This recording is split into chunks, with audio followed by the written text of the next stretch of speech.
Sejam muito bem-vindos! Esse é o 6º episódio do podcast sobre filhos. Eu sou o Thiago Martins, @Papai Jovem. Há 8 anos quase eu tô lá trazendo humor para paternidade nesse perfil. Sou pai do Arthur e da Gabriela e marido da Letícia. Eu sou a Letícia Franco, sou psicóloga, especialista em infância e família, e vocês me encontram lá no @psicoleticiafranco no Instagram. É isso aí. E episódio 6. E hoje é um mantra para todos os pais e mães. Não tem um pai ou uma mãe que não falou isso ou escutou isso. É uma fase. Vai passar. E realmente passa. Sim, que bom, né? Que bom. E são muitas fases. São muitas fases e uma atropelando a outra. Claro. E sempre a fase que o teu filho tá é a melhor e a pior. É sempre, sempre, sempre. Tu vê, ao mesmo tempo, tu tá lutando com dificuldades que tu não conhecia até ontem. Ele tá te trazendo novidades ruins, entre aspas, mas dificuldades e coisas muito legais que ele tá aprendendo a cada dia, assim, né? Então... E que é muito legal acompanhar, né? É muito legal. Isso é metade da graça da paternidade, acompanhar essas vitórias diárias, assim. Né? Quando eu abro uma caixinha de perguntas lá no Instagram, sempre vem sobre a fase, né, que o seu filho está passando. Então, assim, sobre o que vocês querem falar hoje, o que querem que eu fale? Vai ser cada um com a fase do seu filho. Então, o que a gente vive no hoje é o que nos traz realmente os desafios novos, é o que traz precisa ter criatividade para lidar, precisa ter inovação e curiosidade é muito importante. Então, sim, é muito curioso o que um filho faz no dia seguinte ao que ele fez ontem. Com certeza. E a gente tem sempre que cuidar também de às vezes a gente já passou por algumas fases e tem um casal de amigos ou alguns seguidores que nos indagam e parece que a fase que ele tá passando agora, que a gente já passou, é fichinha, é fácil, mas para quem tá vivendo naquele momento, não, é a maior dificuldade já encontrada até ali, né? Sim, isso é empatia, né? E isso é do humano, mas com cuidado a gente consegue se curar disso, que é esquecer o que a gente passou, né? Esquecer, ter uma amnésia das dificuldades. Então, não, quando a gente conversa com outros pais, realmente é importantíssimo a gente ouvir de verdade e poder ser empático, acolhedor com a dor do outro, né?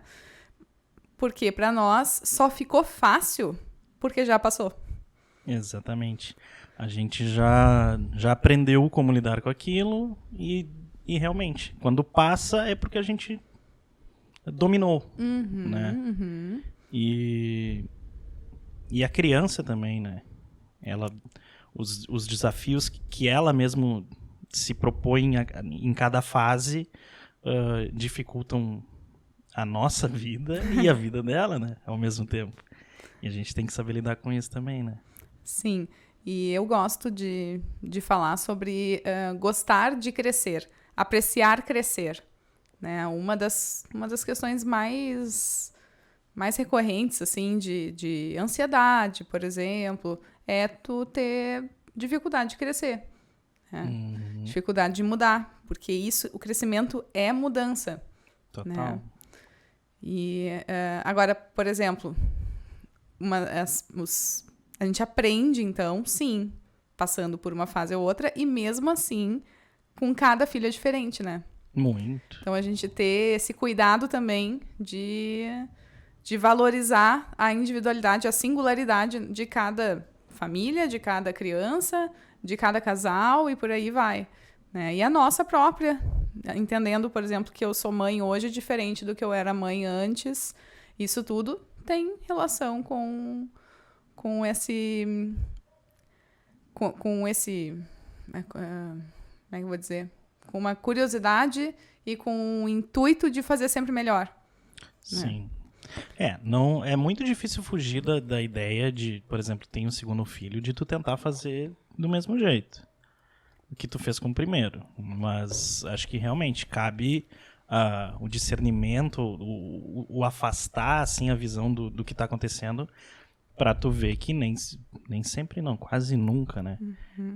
Vai funcionar do mesmo jeito. Porque realmente, não só a criança é diferente, como nós estamos diferentes do que... Sim, sim. Pensei em elencar algumas fases que a gente já passou, né, e outras ainda, mas que são muito marcantes e que são as fases que mais parece que esse mantra faz parte, né? Então, por exemplo, a adaptação bem inicial de uma família. O hospital, né, ou a experiência de parto e de adaptação daquele bebê no seio da mãe, no colo do pai, no banho, então, na alimentação.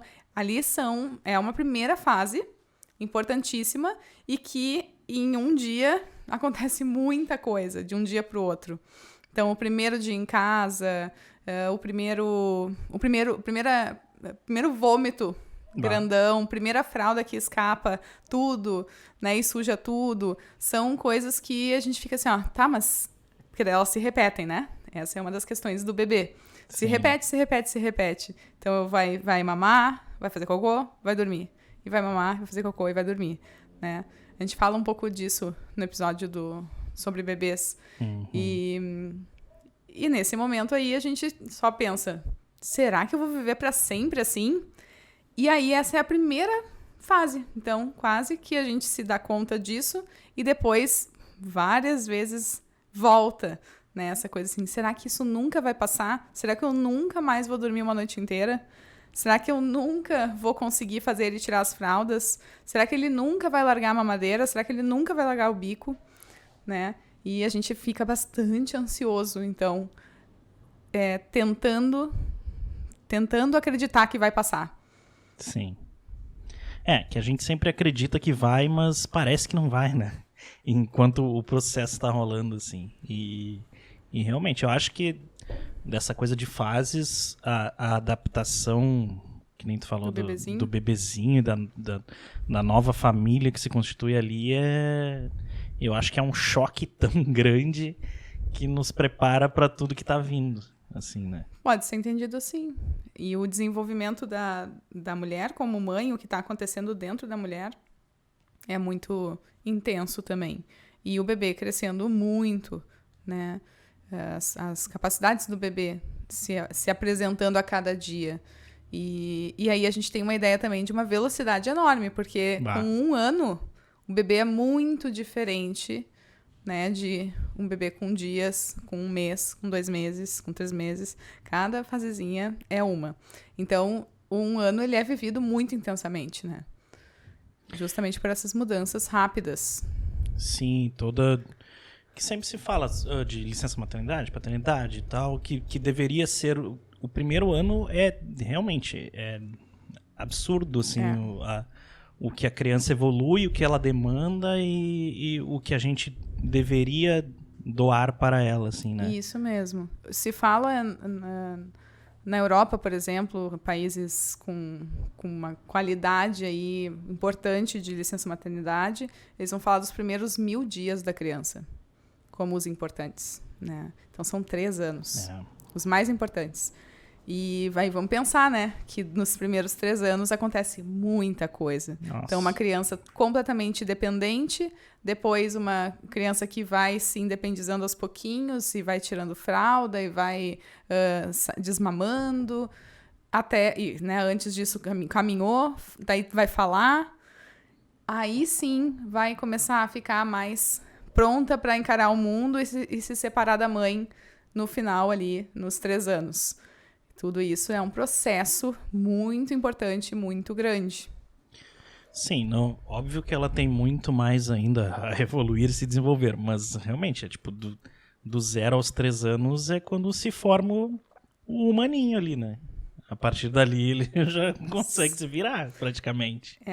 E vai ser tão importante um momento de muito grude com a mãe, então de uma relação muito, muito próxima, de dependência mesmo, né? Para então poder se independizar e ficar separado dela. Então, isso é uma das questões mais importantes, assim. É uma fase realmente muito importante. Mas voltando para a vontade, né, e o desejo de que as coisas passem, vamos falar dos perrengues maiores, então. Né? Eu pensei na questão do sono, o nosso sono. Como é difícil viver com limitação de sono, né? Não é fácil. Isso acho que é o que mais me pega de me deixar mal, assim, com relação aos nossos filhos, é quando eu não consigo dormir. E a gente teve... aí entra a questão de que são fases e que são fases diferentes para cada família, para cada criança e para cada pai. Sim. Com o Arthur, por exemplo, que é o nosso primeiro filho, durou muito essa coisa da noite ser entrecortada, né? É. E aí, o que a gente vê? Eu ia comentar sobre o espaçamento entre filhos também. Né? De que a gente tá super cansado, então, do bebezinho que acorda de noite para mamar, que acorda de noite para querer brincar. Alguns bebês acordam para brincar de noite. Né? E exigem, então, a mãe, exigem o pai. E aí se engravida de novo, e aí se tem dificuldade para dormir pela gestação, que na outra gestação não teve, daí nessa nova tem, né? E aí ainda tem um outro bebê, e aí tem a fase do, sei lá, pode estar acontecendo o desmame ou o desfraude ao mesmo tempo, e aí nasce o bebê novo, e o mais velho tem que também lidar com choro em casa, um choro do bebezinho, reconhecer, saber que o maninho, a maninha acordam também no meio da noite, daí tem aquele conferes de como é que será que estão as coisas lá em casa, ali no quarto do pai e da mãe, ali no quarto da maninha, né? Então, são questões de cada família, como tu disse, muito específicas em função de uma fase familiar também. Sim. Né? Então, a gente também pode falar de um ciclo de desenvolvimento da família. Sim, é um somatório de fases, na real. Um somatório de fases, exatamente. E a outra fase que se fala muito, indo já mais para o outro extremo, é a adolescência. Né? Tenho medo. É uma fase longa, então diferente das fases da infância, é uma fase longa e que tem se mostrado que está acabando ainda cada vez mais tarde. E começando mais cedo. Começando mais cedo, sim, também, inclusive a puberdade acontecendo mais cedo. E a quantidade de informações, né, que as crianças têm hoje acabam trazendo características adolescentes mais cedo, assuntos, formas de lidar. Nem sempre as melhores formas, mas também que a gente tem que acompanhar a cultura e tentar ver, né, por onde ir. E aí vou trazer uma coisa que eu sentia quando me falavam assim, vai passar. Parecia que era um dar de ombros, sabe? Assim, se alguém me dizia assim, mas não te preocupa, vai passar. E eu achava isso, eu não gostava de falar isso para as outras mães, por exemplo. Parecia que era muito passivo. Tá? Depois eu fui entendendo que não é uma questão de passividade. Saber que vai passar é tu reconhecer ali uma dificuldade, é reconhecer um desafio e reconhecer potencialidades. Porque então, se vai passar, é porque vai crescer. Né? E aí eu, como mãe, tenho que dar as condições para isso. Né? Então, vai passar é assim, eu vou ter que suportar isso e dar condições para que a fase aconteça. Né? Então, não é passivo. E aí mudei completamente essa ideia. Né? Mas era uma ideia muito, muito do que eu sentia. Né? Como se fosse... Sim, vai passar, então tem muito o que fazer, só esperar. Realmente. As fases vão passando de acordo com o que a gente faz para que elas passem também. Isso, né? Sim. E, inclusive, se a gente for pensar daí em termos de personalidade sendo formada, uma fase que não passa seria um trauma, tá? Seria algo enrolado ali no desenvolvimento e que trava o desenvolvimento. Então, não é legal, né, que uma fase não passa. Na verdade, quando uma fase demora a passar ou não passa, ela é sinal de que alguma coisa está acontecendo. Então, isso é um dos motivos principais da busca na escola, por exemplo, para ver, conversar com a psicóloga da escola ou procurar uma psicóloga fora. Meu filho já tem 4 anos e ainda não tirou as fraldas, né? Meu filho tem 7 anos e ainda é apegado na mamadeira, no bico. Então, as fases, elas são marcadas por por conquistas específicas. Sim. Né? E que inclusive, diretrizes para a gente avaliar se o desenvolvimento está ok ou não. Por isso que eu defendo tanto o conhecer o desenvolvimento da criança, compreender a infância para poder se abastecer de informação e de paciência. Sim, e de curiosidade também, de ver, tipo, se meu filho tá com 7 anos, mas ainda tá no bico, o que será que tá acontecendo? Boa. E por que... Sim. E também saber das potencialidades a partir daquilo. Sim. Né? Porque daí a gente também vai falar sobre não correr a fase, né? Por exemplo, uma criança que começa antes da idade escolar na escola. Né? Pais que brigam na justiça para que seu filho de 6 anos, que ainda não tem 6 anos, ou que, né, vai fazer 6 anos em abril, em vez de fazer em março, até o ponto de corte, que ele entre no primeiro ano. Né? Qual é a motivação? Né? Provavelmente a motivação ela é toda a partir de uma ansiedade para que as coisas aconteçam ali, para que tenha um desenvolvimento mais cedo, anterior aos outros, quando a gente vai ver que tem questões do sistema cognitivo que ainda não avançaram, do sistema social, então nem se fala, e emocional. Né? Correr fases é uma coisa do adulto, de um adulto ansioso, de um adulto talvez complicado, né? Que não tem paciência, que não consegue esperar, ou que não consegue vislumbrar também as potencialidades daquele momento. Sim, é a questão de não passar pelo processo também, né?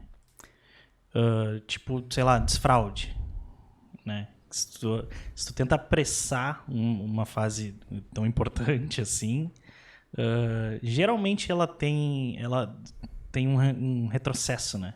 Tu até tem alguma conquista, parece que vai ir, mas volta tudo. Sim, com certeza. É muito importante isso. Então, de novo, uma interferência do adulto num processo de conquista da criança, de conquista do desenvolvimento da criança, não é conquista, né, de meritocracia, não é essa questão. Mas para o adulto parece que às vezes. Né? O meu filho que já tirou as fraldas com 2 anos e meio, com 3 anos. 3 anos não usa mais fralda de noite. E aí fica uma coisa de uma competição, né? Competição com quem? A favor de quê? A favor da criança que não é. Então, quando alguém não tolera o processo e a singularidade do processo daquele serzinho, daquela criança específica, eu vou metendo a mão onde eu não sou chamado, na verdade, e vai, sim, atrapalhar, vai fazer ficar mais demorado, vai fazer, inclusive, poder até ser traumático, inosar ali alguma coisa, né? Sim, e aí esses nós, eles atrapalham para a conquista, então, final. Sim, às vezes não só daquilo, né? Sim, não só daquilo. Porque esses marcos do desenvolvimento, por exemplo, o controle dos esfíncteres, né, ou a aquisição da fala, ou a aquisição da caminhada, né, da locomoção, eles são marcos porque nos indicam indicador de saúde ou indicador de problema. Então, a gente vai falar de um desenvolvimento típico, que é esperado para aquela fase, e o que está acontecendo que não está lá, né, e já deveria estar. é assim que a gente começa, então, aprendendo a poder observar, de fato, uma criança, né? Então, na minha profissão, isso é muito importante, conhecer esses marcos. Como mãe, isso me ajuda enormemente. E aí tem uma coisa interessantíssima, tá? Eu ia falar engraçada, mas acho muito interessante que é tu conhecer faz tu não precisar te apressar, porque tu já sabe o que vem depois e tu consegue saber que vai passar, inclusive por causa de informação que tu tem, né? Então é interessante trabalhar com sim, um conhecimento. Então eu sempre falo, as pessoas dizem, mas é que tu é psicóloga, fica mais fácil, né? Não é mentira que algumas coisas ficam mais fáceis, mas não é mais fácil para lidar com o meu filho. É mais fácil de eu segurar a ansiedade e entender que a ansiedade é minha e não colocar ela na criança, né? Convenhamos que também precisa de bastante autoconhecimento para isso. Então, Claro. né, o seu tratamento pessoal vai fazer toda a diferença nesse momento, ainda mais se tu é mais ansioso ou mais rígido também, né? E baseado muito nas vivências do pai e da mãe da sua infância. Isso dá alguns nós bem bonitos, assim, né? Do tipo, Como assim? eu tive dificuldade para tirar o bico. Minha mãe me conta isso. E aí eu tenho dificuldade para... acabo dando bico pro meu filho com um receio de que lá nos 3 anos, 4 anos, sei lá, que tu tem uma ideia de que vai tirar, eu vou sofrer. Porque tu sofreu, de fato, na tua infância, né? E ali a gente vai entendendo, né, numa entrevista, numa conversa, pode ser uma conversa aqui, nós dois, Sim. né? E a gente se dá conta assim, tá, mas isso fala muito de mim. Fala dos meus processos infantis. Tá, mas então, pensando aqui, é bom ou ruim? Ou é os dois? Tu ter esse conhecimento sobre a tua infância? Por exemplo, eu não tive. Eu não sei como é que era, por exemplo, essa coisa do bico pra mim. É muito importante. Mas tu entende que, no exemplo que tu deu, pode se ver como uma coisa ruim. De te trazer uma preocupação de um processo. Tá, não, mas não é bem isso. É mais ou menos assim. Então, vamos falar de alguém que não tem esse autoconhecimento, tá? Por exemplo, o seu filho tá indo muito bem nas fases todas, assim, tu não tá vendo nenhum nó, como eu digo. Uhum. Não tá com nenhuma questão que te deixa mais ansioso, que te deixa mais preocupado. Então, provavelmente, tá tudo muito bem dentro de ti. A criança dentro de ti também estava muito bem, né? E aí, então eu vou dizer isso, assim, né? Eu sou a filha mais velha de 4 irmãos. A minha infância foi permeada por várias aparições de novos bebês, né? E a divisão da minha mãe com os meus irmãos. Tu não teve isso? Então, a gente ainda vai saber qual vai ser a fase que vai te pegar mais. Talvez seja mais pra frente, né? Então, assim, não é uma questão de um detetive ou então de fazer, tipo, teste de DNA para saber quais doenças vai ter, sabe? Sim. Não é isso. Mas tu conseguir reconhecer que tá pegando em ti alguma coisa. Sim, que aquilo te afeta ou não. Aquilo te afeta. Então, quando eu falei em outro episódio sobre o medo da mãe de deixar a criança cair quando desce a escada. Uhum. E que isso faz a criança chorar, né? Eu não preciso ir lá no miolo, tá, da cebola para saber da onde que veio aquele medo de cair, de deixar a criança cair, tá? Mas eu consegui identificar que, nossa, eu fico nervosa quando eu tenho que colocar, parece que eu tô botando em risco, né, a saúde, a integridade do meu bebê e a minha, e eu tenho medo disso. Então eu vou resolver isso entregando o bebê para os braços do pai para descer a escada.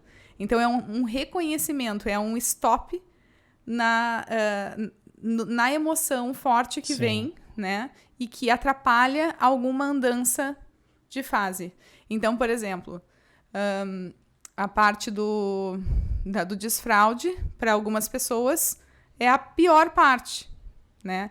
E aí, quando eu entendo assim, ó, tá, é a pior parte, por que é a pior parte para mim? Porque eu não gosto de lidar com sujeira? Porque eu tenho problema também com isso? Não faço cocô fora de casa? Né? E aí, quando eu identifico isso, eu faço um exame de consciência, realmente tenho contato comigo mesma, tá? Sobre essa minha questão, eu consigo liberar para o meu filho ir adiante. Agora entendi. Qual será que vai ser a tua? Não, tu sabe, né, que para mim várias coisas me dão esses gatilhos de... mas eu tô ficando muito braba com ela por causa disso, com ele por causa daquilo, isso tá me deixando louca, né? E aí poder parar e pensar, tá, mas por quê? O que eu tô com pressa do quê? Ou eu tô nervosa com o quê? E às vezes é bom, que nem a gente tem muito isso, que a gente praticamente, não vou dizer todas as noites, mas agora que as crianças estão um pouquinho maiores, um pouco menos, mas quando elas eram menores, a gente conversava quase todas as noites sobre como é que rolou o dia e o que cada um sentiu e a gente se conversava de o porquê será, né? Tipo, que nem tu teve uma época, a coisa da alimentação do Arthur. Isso, boa lembrança. Muito bem. E eu acho que o mais legal, vou falar da alimentação dele, mas o mais legal é o parceiro poder dizer assim, ó, mas eu acho que tu tá exagerando um pouquinho nessa tua fúria, ou nessa tua indignação, ou nessa tua preocupação. Parece que tá um pouco fora do lugar. Isso faz parar. Opa, o que tem ali? Ah, tá, então é uma coisa minha, será? Daí, primeiro, a gente nega, né? Sim. Isso é recurso nosso, egóico nosso. Não, bem capaz. Mas daí tu dorme, daí tu acorda, aí tu começa a identificar mais. Então é legal essa parceria, né? Essa relação. É uma relação de verdade e ela tem isso. Né? A gente alerta o outro sobre sobre as falhas, né? Ou quando a gente fica meio cego, né? Mas então, o Arthur, por exemplo, ele era bem pequenininho, nasceu um pouquinho antes do tempo, mas já era termo, 37 semanas, então ele era bem pequenininho. Sim. Né? E aí, então, amamentei, a gente não deu fórmula, tinha toda uma coisa assim de, mama super bem, pega bem o peito, mama um monte, tá crescendo, ficou um botinho, né? Uma bolota. Com 2 meses. Mas, na carteira dele do SUS, né, na cartilha Sim, do acompanhamento. De acompanhamento lá, dizia, né, que ele estava abaixo da média das crianças da idade. Então, ele era mais magrinho e menorzinho do que a média das crianças da idade. E isso, eu achava ele lindo, ele estava engordando um monte, né? No comecinho ali, aquelas primeiras semanas que vai no pediatra, logo depois que nasce, né? A primeira visita ao pediatra, a gente vê quanto que ganhou de peso, a gente viu que tinha ganhado. Então, a primeira parte seria a que já me disse assim, ó, tá tudo bem, tá tudo certo com ele, né? Mas alguma coisa me pegava que fazia achar que, então, vão ficar dizendo que é pequeno, porque diziam mesmo, né? Sim. Diziam, sempre alguém vai dizer. As fotos no Instagram mostram um bebezão. Quando a gente chega perto, é um bebezinho, né? Então, isso também já gera esse choque nas pessoas. Mas daí começou a parte da alimentação. Com 6 meses, começamos a introdução alimentar. O que acontecia? Eu voltei a trabalhar nessa fase também, né? No consultório eu já trabalhava desde antes, mas na carteira assinada comecei a trabalhar com 6 meses. Então, foi a minha primeira vez mais longe dele, né? Foi a primeira vez que não era o peito não era o principal e não poderia ser, porque eu não estava lá também. apesar de eu deixar leite congelado, de tu esquentar leite, dar leite para ele, né? Não era a mesma coisa para mim, né? Sim. E aí, muito medo, então, de que eu já tinha confiança no mamar, mas eu não tinha confiança no alimentar, né? E aí, um dia, aí uma pediatra, uma vez, falou que, tem que ver, de repente vamos tentar engordar ele, ou coisa assim, e aquilo ali eu não gostei de ouvir, né? E aí a gente foi vendo outro caminho, outra forma de pensar, e aí um outro pediatra me disse assim, olha, parece que tu tá dando colheradas de ansiedade para ele quando tu alimenta ele. Tira a ansiedade das colheradas que tu dá para ele, porque isso é teu, né? Então foi uma paulada na cabeça, né? E que mostrou que era de uma ansiedade sobre esse assunto que daí demandava sobre o que os outros falam, sobre a cobrança de eu ser uma mãe que trabalhava fora e não estava com ele, né? O primeiro filho, e que também se assusta, voltando à tua outra pergunta, né? Se é bom ou não saber das coisas. Essa fase de mãe a gente procura muito. A gente tá lá nos blogs de maternidade, a gente tá por tudo e a gente compara muito, então, também os bebês. E isso tudo dá aumenta essa ansiedade na mãe. E aí, o ponto alto de eu poder largar essa neura foi quando o meu pai me trouxe a minha carteira do bebê. E aí ele mostrou que a minha curva de crescimento era igual à do Arthur. Que eu era pequenininha, abaixo do peso e abaixo da altura da média das crianças. Ninguém ficou lá na linha preta, entendeu? Sim. Não, abaixo da linha vermelha, não. Era uma média baixa. E isso tinha a ver com o meu tipo físico, com o meu tipo, né, corporal, lá como bebê. E aí aquilo ali me aliviou. E foi também me muniu de mais defesas, assim, contra palpites externos, né? E isso também é importante. Sim, todo esse assunto começou quando eu falei da tua questão da alimentação e que a gente conversava e tal, não sei o quê, e que eu ia falar sobre observação, assim, né? Que é eu observar o outro em relação àquela fase e é observar a criança e observar todos os processos que estão acontecendo e que acho que só assim que a gente consegue ver, né? Sim, e tu lembra que eu falei há pouco sobre não interferir, né? Um pai que interfere, então, nessa passagem de fase, né, vai atrapalhar o curso do desenvolvimento.